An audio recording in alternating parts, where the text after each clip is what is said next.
सो है guys, welcome back to my two videos. तो इस वीडियो में दोस्तों डिस्कस करने वाले हैं यहाँ पर कुछ इंपॉर्टेंट कंपनीज़ को और उनसे रिलेटेड कुछ इंपॉर्टेंट अपडेट्स हैं जिसकी बात करेंगे इस वीडियो में। तो चलिए दोस्तों वीडियो की शुरुआत करते हैं। सबसे पहली कंपनी को डिस्कस करते हैं। पहली कंपनी का नाम है Titagarh rail system limited. But इसको डिस्कस करने से पहले दोस्तों, अगर आपने अभी तक चैनल को सब्सक्राइब नहीं किया है तो चैनल को सब्सक्राइब करके बेल आइकन को प्रेस कर लो, और टेलीग्राम चैनल को ज्वाइन नहीं किया है तो उसको भी जाकर ज्वाइन कर लो, जिसका लिंक आपको डिस्क्रिप्शन में देखने को मिल जाएगा। तो चलिए दोस्तों वीडियो की शुरुआत करते हैं। सबसे पहले बात करते हैं टीटागढ़ रेल सिस्टम से रिलेटेड कुछ इंपॉर्टेंट अपडेट्स के बारे में। दोस्तों आप सभी को पता ही होगा कि कल के दिन हमने टीटागढ़ रेल सिस्टम को डिस्कस किया था और मैंने बताया भी था कि कल के दिन ये कंपनी थी फोकस में। रीज़न था कंपनी के क्वार्टरली रिजल्ट जो कि आने वाले थे, और अभी कंपनी एक कंसोलिडेशन फेज में है। तो यहाँ पर कंपनी के क्वार्टरली रिजल्ट से हम बहुत ज़्यादा ग्रोथ की उम्मीद तो कर नहीं सकते, बट हाँ, अगर ईयर ऑन ईयर बेसिस पे कंपनी ग्रोथ रिपोर्ट कर देती तो वो एक अच्छी बात रहती। तो पिछले साल रेवेन्यू कितना था 1052 करोड़, और पिछले क्वार्टर में कितना था 902 करोड़। तो पिछले साल के रेवेन्यू को अगर कंपनी से बीट कर देती है तो Q1Q बेसिस पे नंबर ऑटोमेटिक अच्छा ही निकलता। और कल के दिन रात में कंपनी ने 11-12 बजे अपने रिजल्ट को पब्लिश किया। इसके बारे में हमने रात में तो डिस्कस नहीं की थी, बट अब हम लोग बात कर लेते हैं कि रिजल्ट हमें कैसा देखने को मिला है। देखो दोस्तों, मैंने कंपनी का फाइनेंशियल रिजल्ट ओपन कर रखा है। यहाँ पर जितने भी नंबर्स आपको देखने को मिलेंगे वो सभी फिगर्स करोड़ में होंगे। तो देखो, मैंने कंसोलिडेटेड रिजल्ट ओपन कर रखा है, सभी फिगर्स करोड़ में हैं। तो सबसे पहले देखते हैं रेवेन्यू फ्रॉम ऑपरेशंस को। तो पिछले साल की अगर हम बात करें तो ऑलरेडी हमने डिस्कस कर लिया, 1052 करोड़ का रेवेन्यू था। इस बार रेवेन्यू गिरकर 1005 करोड़ हमें देखने को मिला है। और वही क्वार्टरली वाइज अगर हम देखें तो यहाँ पर रेवेन्यू में हमें जंप देखने को मिल रही है। कितना? करीब करीब 103 करोड़ का। तो चलो, ईयर ऑन ईयर बेसिस पे रेवेन्यू में गिरावट ज़रूर दिखी है, बट Q1Q बेसिस पे जंप दिखा है। बात करते हैं कंपनी के प्रॉफिट फॉर द पीरियड के बारे में, यानी कि कंपनी का नेट प्रॉफिट आफ्टर टैक्स। तो प्रॉफिट फॉर द पीरियड की बात करें तो पिछले साल का प्रॉफिट था 78 करोड़, 79 करोड़ भी आप इसको बोल सकते हैं।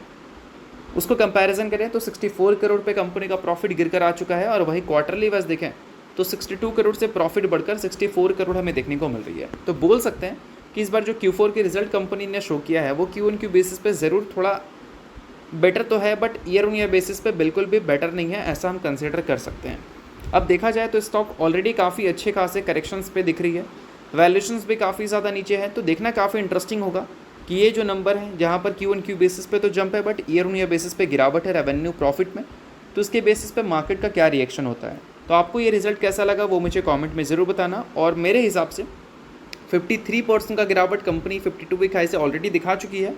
तो ये नंबर मार्केट को बहुत ही ज़्यादा डिसअपॉइंट में भी करता हुआ नज़र ना आए, ये मेरा एनालिसिस कहता है। बाकी इसको रिकमेंडेशन की तरह लेने की बिल्कुल भी ज़रूरत नहीं है, या फिर गारंटी की तरह लेने की ज़रूरत नहीं है। अब कहने का मतलब मेरा इसलिए ऐसा है क्योंकि देखो दोस्तों, कोई भी कंपनी जब अपने ऑल टाइम हाई पे होती है तो वहाँ पर एक रीज़न चाहिए होता है स्टॉक को तोड़ने के लिए। छोटा सा रीज़न मिल गया, प्रॉफिट बुकिंग हो जाती है। और वही स्टॉक जब अपने ऑल टाइम हाई से 53% नीचे है तो यहाँ पर एक्सपेक्टेशंस भी काफ़ी कम है, और एक्सपेक्टेशंस अगर कम है तो थोड़े मोड़े अगर नंबर्स ऊपर नीचे हो जाते हैं तो मार्केट उसको इग्नोर भी कर देती है। बट यही अगर ऑल टाइम हाई पे होती है तो ये नंबर डेफिनेटली एक डिसअपॉइंटिंग नंबर कंसीडर होता। बाकी आपको रिजल्ट कैसा लगा वो मुझे कमेंट में ज़रूर बताना। अब दोस्तों, वीडियो में आगे बढ़ने से पहले बात कर लेते हैं मेरे टेलीग्राम चैनल के बारे में, जिसको अगर आपने अभी तक ज्वाइन नहीं किया है तो उसका लिंक आपको डिस्क्रिप्शन में देखने को मिल जाएगा। लिंक के थ्रू जाकर चैनल को ज्वाइन कर लो। ज्वाइन करने का दोस्तों सबसे बड़ा बेनिफिट ये है कि हमारा चैनल टाइप किया है SEBI registered research analyst mister Kulneet Singh के साथ, जिसका रजिस्ट्रेशन नंबर आप यहाँ पर नोट कर सकते हैं। अब चैनल को ज्वाइन करते हैं तो इनकी जो काफ़ी सारी एक्टिविटीज़ हैं आपको इस चैनल पे देखने को मिलती है, जिसमें ये आपको चार्ट्स वगैरह शेयर करते हैं जिससे आपको आइडिया लगता है। और उसके अलावा दोस्तों काफ़ी सारी कॉल्स एंड अपडेट्स भी आपको यहाँ पर मिलता है बिल्कुल फ्री ऑफ कॉस्ट। तो इन सारी चीज़ों का बेनिफिट आप ले सकते हैं। अभी रिसेंटली काफ़ी सारी कंपनी का चार्ट्स वगैरह इन्होंने अपडेट किया था, जिसको आप चाहो तो चेकआउट कर सकते हो। और इसके अलावा काफ़ी सारी कंपनी का कॉल्स वगैरह भी इन्होंने दिया था, जिसको भी आप चाहो तो चेकआउट वगैरह कर सकते हो। तो लिंक आपको डिस्क्रिप्शन में देखने को मिल जाएगा। लिंक के थ्रू जाकर चैनल को ज्वाइन करो, सभी चीज़ें आपको बिल्कुल फ्री ऑफ कॉस्ट यहाँ पर मिलती हैं। तो चलिए दोस्तों, बात करते हैं अब अगली कंपनी के बारे में। अगली कंपनी का नाम है मैज़गॉन डॉक शिप बिल्डर्स लिमिटेड। दोस्तों आप सभी को पता है कि मैज़गॉन ने हाल ही में अपने Q4 के रिजल्ट को पब्लिश किया था। हाल ही में क्या, परसों रिजल्ट इसके हमें देखने को मिले थे, और रिजल्ट के बाद स्टॉक में करीब 9% की फॉल हमें देखने को मिली थी, क्योंकि कंपनी के जो प्रॉफिट्स हैं वो हमें 50% की गिरावट रिपोर्ट करते हुए नजर आए, चाहे हम इसको Q1Q बेसिस पे कंपैरिजन करें या फिर ईयर ऑन ईयर बेसिस पे। और यही एक सबसे बड़ा कंसर्न रहा, इस वजह से मैज़गॉन में अच्छी खासी सेलिंग प्रेशर हमें विटनेस करने को मिली। अब इसके बाद दोस्तों मैज़गॉन के जो मैनेजमेंट है उनकी कमेंट्री अभी तक हमें सुनने को मिली नहीं है। इसलिए नहीं मिली है क्योंकि इसके जो अर्निंग्स कॉल हैं वो हमें आज के दिन शेड्यूल होते हुए देखने को मिलेंगे और उसका टाइमिंग रहेगा 4:30 बजे का। तो आज के दिन जो इसके अर्निंग्स कॉल होंगे उसमें मैनेजमेंट सभी अपनी चीज़ें रखेंगे कि फ्यूचर को लेकर, शॉर्ट टर्म को लेकर, मीडियम टर्म को लेकर वो क्या मैज़गॉन में देख रहे हैं। और वो सारी चीज़ें जब पब्लिक होंगी तब आपको समझ आ जाएगा कि 2026 का फाइनेंशियल ईयर मैज़गॉन का कैसा जा सकता है। बट अगर हम बात करें अभी के टाइम पे जितने आर्टिकल्स हमारे पास अवेलेबल हैं उसके बेसिस पे, तो मैज़गॉन 2026 में भी अच्छी ग्रोथ रिपोर्ट कर सकती है। क्यों? क्योंकि अभी एक आर्टिकल पब्लिश हुआ था जहाँ पर मेंशन किया गया था कि मैज़गॉन, GRAC ये दोनों और भी जो शिप बिल्डिंग कंपनीज़ है या फिर शिप यार्ड कंपनीज़ हैं उनको ऑर्डर्स मिल सकते हैं और ये ऑर्डर का जो वैल्यू होगा वो 44,000 करोड़ का होगा। 12 MCMV ऑर्डर्स मिल सकते हैं फॉर इंडियन नेवी। तो एक तरह से देखा जाए तो ये जो चीज़ें हैं, जो रिपोर्ट्स आ रही हैं, ये रिपोर्ट्स अगर बाद में ऑफिशियल होती हैं तो मैज़गॉन जैसी कंपनीज़ को, GRAC जैसी कंपनीज़ को अच्छे कॉन्ट्रैक्ट्स फिर से मिलते हुए नज़र आ सकते हैं 2026 के फाइनेंशियल ईयर में भी। और अभी रिसेंटली एंटिक ब्रोकिंग के स्टेटमेंट्स हमें देखने को मिले थे जिसमें उन्होंने ये बोला था कि 2027 के फाइनेंशियल ईयर तक मैज़गॉन, GRAC, कोचिंग शिपयार्ड ये सभी अपने ऑर्डर बुक में 3 टाइम्स का जंप विटनेस कर सकती है क्योंकि डिफेंस सेक्टर में एक हमें विंडफॉल देखने को मिल रहा है, बोल सकते हैं एक तेज़ी देखने को मिल रही है।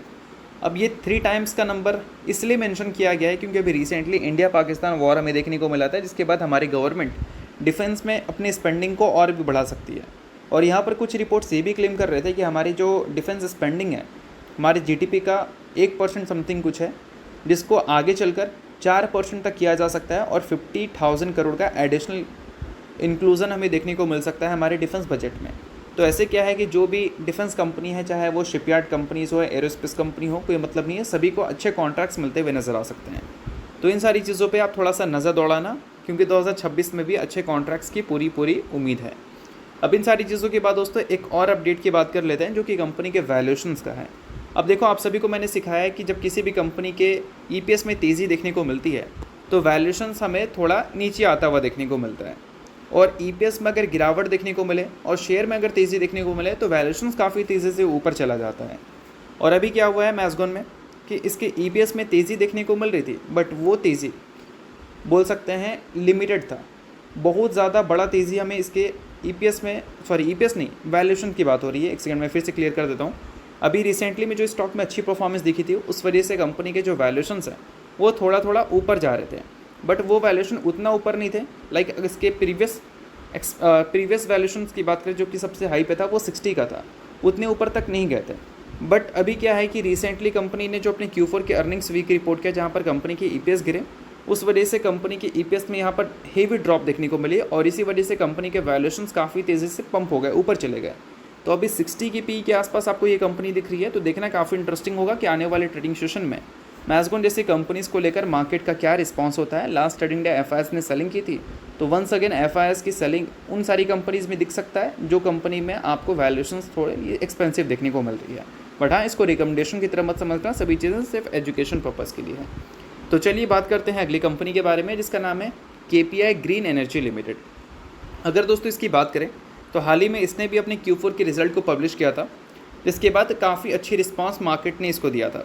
इसलिए क्योंकि कंपनी के जो प्रॉफिट है वो मोर देन डबल हमें देखने को मिले और रेवेन्यू 97% से ग्रो करते हुए नजर आए जो कि काफ़ी इंप्रेसिव आप बोल सकते हैं। और KPI ग्रीन को अगर इसके पीयर्स से कंपैरिजन करोगे जिसमें आपको NTPC, Adani green, NTPC green, NHPC, JSW energy, SJVN, NLC India और इसके अलावा KPI ग्रीन, इन सारी कंपनीज़ में देखने को मिलेगा इसका पीयर्स। बट वैल्यूएशंस की जब हम बात करते हैं तो सबसे ज़्यादा जो सस्ता वैल्यूएशन है वो हमें NTPC का देखने को मिलता है। 13 के PE पे आपको ये कंपनी दिख रही है। उसके बाद सबसे सस्ता NLC इंडिया का है 12 का, उसके बाद NTPC का है 13 का। उसके बाद अगर किसी के वैल्यूएशन को सस्ता बोलोगे आप तो NHPC का बोलोगे और KPI ग्रीन का बोलोगे।